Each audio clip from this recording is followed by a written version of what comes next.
When you ran against Barack Obama for senator in Illinois, you famously said that Jesus Christ would not vote for Obama because of his stance on abortion. Other than you, is there any candidate Jesus Christ would vote for among the Republican hopefuls? Well, first I have to address that, though, because that's not exactly what I said, Alan. I actually wasn't talking about abortion. Yes, we have differences on abortion that are deep and profound. I think they're terribly important.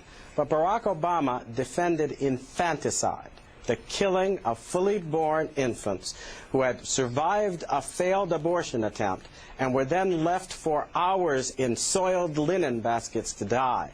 Jill Stanek and others blew the whistle on this. There was a bipartisan majority, just as there was in the Senate of the United States, to stop it. And you know something?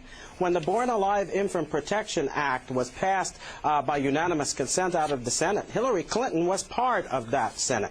Barack Obama defended infanticide, refused to let that bill out of his little subcommittee in the Illinois legislature. As I understand it, it didn't get out until he left. That's deep-dyed, cold-blooded, ruthless ideology applied to such a degree that it bespeaks a hardness of heart for the sake of the defense of the so-called right to abortion that even his pro-abortion counterparts nationally can't understand. And when you're standing on a rung below Hillary Clinton in terms of your moral sensitivity, I have problems. Well, that's your opinion, sir. But what you actually said, your exact words were that Christ would not vote for Barack Obama because Barack Obama has voted to behave in a way that is inconceivable for Christ to have behaved. Are there other candidates on your side of the fence, on the Republican side, who you put in that category?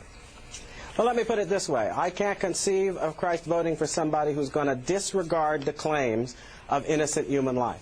I can't see him supporting, for instance, some terrorist who flew into the 9/11 building and claimed innocent lives for the sake of his ruthless agenda, because the basic principle that you don't have the right, for the sake of your own convenience, agenda, whatever it might be, to take innocent human lives is what's at stake in the war on terror, which is why I don't see how we can believe that people who are deeply committed to abortion, who will violate that principle where the child in the womb, our posterity in the womb is concerned, are then going to be able to lead us consistently in a battle over that very moral principle of respect for innocent life. So I think that there's a problem there, yes. Hey, Ambassador, let me ask you this. You got into this race